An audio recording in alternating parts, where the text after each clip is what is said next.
What's up, everybody? It's Man of Low Moral Fiber here. My name's Luke, and today we're going to be taking a look at a Hyperion Plasmacaster as part of my Does It Suck series. Plasmacasters are the name and classification for E-Tech SMGs in Borderlands 2. I had recently profiled some other SMGs as part of my Does It Suck series, and mentioned Plasmacasters during the commentary, and you guys had asked to see some of those. Every company that makes SMGs also makes Plasmacasters, so that would be Dahl, TDOR, Hyperion, Malawan, and Bandit. And aside from Bandit, all of them are fairly powerful and useful. Obviously, TDOR are going to have the special effect where they explode like a grenade on reload. Dahl are burst fire, and Malawan have pretty good stats overall. Hyperion have slightly better stats overall, but it all is obviously going to have the weird anti-recoil Hyperion mechanic that they have, and are going to be fairly inaccurate for the first few shots. So we're going to be using a Hyperion one here just because it does have pretty solid stats. I have it here with the accelerated prefix, and we're going to see how I do in the Bloodshot Stronghold. I am going to be using a legendary cat class mod and a Firebone of the Ancients. So we're going to see how I do once I get started here. I guess I'll go ahead and show you the badass rank too, but that is off. So we'll see how I do. Obviously, E-Tech Plasmacasters are going to consume multiple ammo per shot, and so that's something to watch out for because other SMGs do not consume that extra ammo per shot. But E-Techs have such a huge, or not E-Techs, SMGs rather, have such a huge ammo pool to begin with that I don't really find that the ammo usage is something that is totally negative about the Plasmacasters, especially since they do have higher base damage per shot than other SMGs in almost all situations. So you'll notice that the damage is significantly higher on the Plasmacaster, and because of that, it's not any less ammo efficient. It's a little less ammo efficient, I guess you'd say, but not much. We'll continue to kill the guys in here, and you'll notice that, especially once the rounds start landing on enemies, because I am using the Hyperion one here, they'll die pretty quickly. I do kind of like the Dahl Plasmacasters as well. They're a little bit more accurate, obviously, being Dahl weapons, but deal a little bit less damage. I don't find that the Hyperion mechanic on the Plasmacasters makes them incredibly difficult to aim. We'll try to demonstrate that here on these guys that are running at me, and you'll see that, oops, well, that guy was kind of rolling out of the way and stuff, but I was still able to hit him fairly easily. And once you get past those first couple shots, well, then, you still have a fairly deep magazine to work through of rounds that are going to actually be kind of laser accurate, with the Hyperion effect. So, the special effect on the Hyperion weapon doesn't bother me as much as it bothers some people. But, if that, really does bother you, you'll definitely have the option to use the Malawan or Dahl SMGs instead. And, they're also pretty effective. Obviously, the TDOR ones can be very effective for Krieg and Axton with the throw reloads, and so that's pretty cool. So someone hit me pretty hard there. So we're going to figure out who had that weapon and try to kill him. I think it was this guy for whatever reason. Alright, cool. Reload real quick, and then we'll kill this guy. As you can see, especially if you hit critical hits with this weapon, you're going to kill things pretty quickly. It has high base damage and stuff. I'm unsure how the accuracy penalty from the cat class mod actually interacts with the Hyperion effect, but it definitely doesn't seem to be too hard to aim, in my opinion. So we'll continue working here, but I think it's easy to see that the Plasmacaster, at least the Hyperion Plasmacaster, which I'm showing now, doesn't suck. But I would say that all Plasmacasters kind of don't suck, except for obviously the Bandit one, which is different and weird and stupid.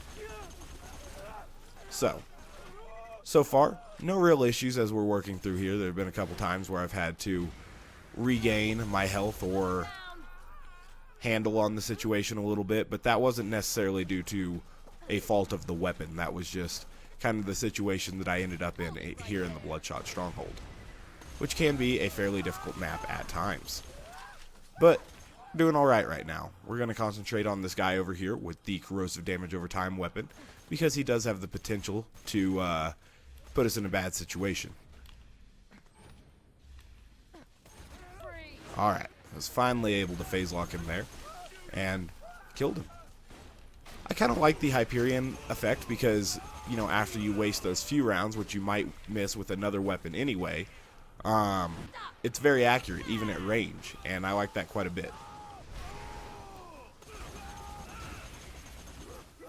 It's actually not too difficult to hit critical hits with the weapon.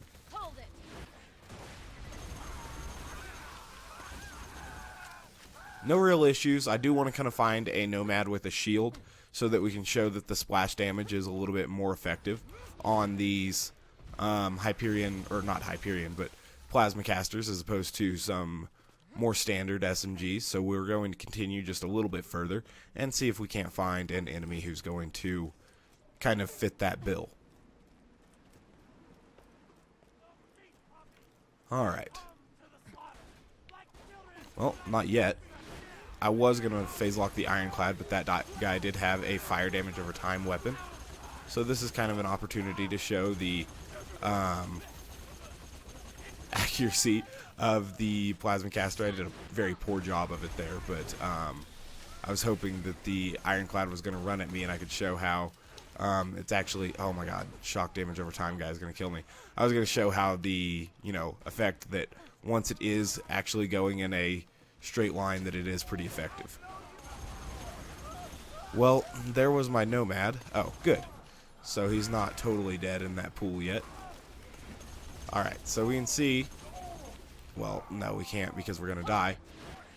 But, you know, even at overpower levels, the splash effect of the plasma casters really isn't great enough to work through an ultimate badass's Nomad shield. But on smaller Nomads that have physical shields, it does actually do okay. So, been a couple scenarios where I actually wanted to demonstrate something to you guys, but the Bloodshot Stronghold map was not being cooperative with me. So I guess we'll work through just a little bit further. I actually kind of like plasma casters. I think that they're a pretty fun weapon to use, but I mean, they're not super top tier or anything. They're just pretty solid, and I would say a good weapon choice. It's not incredible, but they're strong. Kills enemies pretty quickly, you know. Alright. Go ahead and get slag on this guy.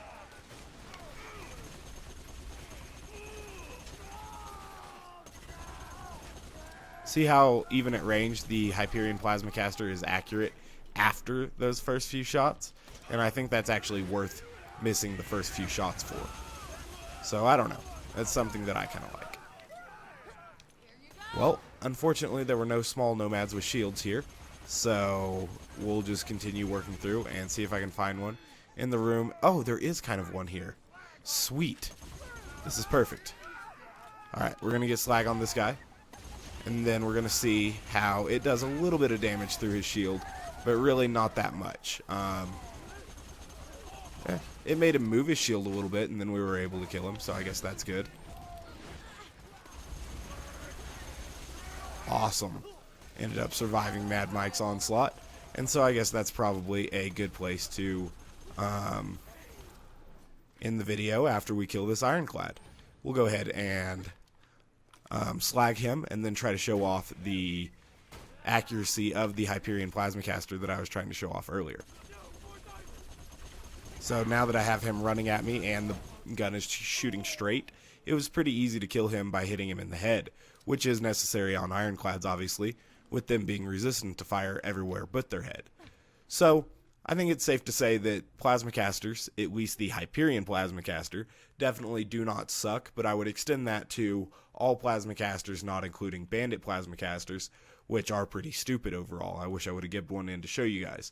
But, I wouldn't say that the plasma casters are comparable to a weapon like the Tattler or the Sandhawk by any means. Obviously, the Sandhawk is my pick for the most powerful SMG in the game, but they're still pretty solid weapons, and I would say that the plasma caster actually outdoes the Hellfire a little bit, and is almost on even ground with the Good Touch, which would be somewhere here in the purple range in my very overstuffed backpack at the moment.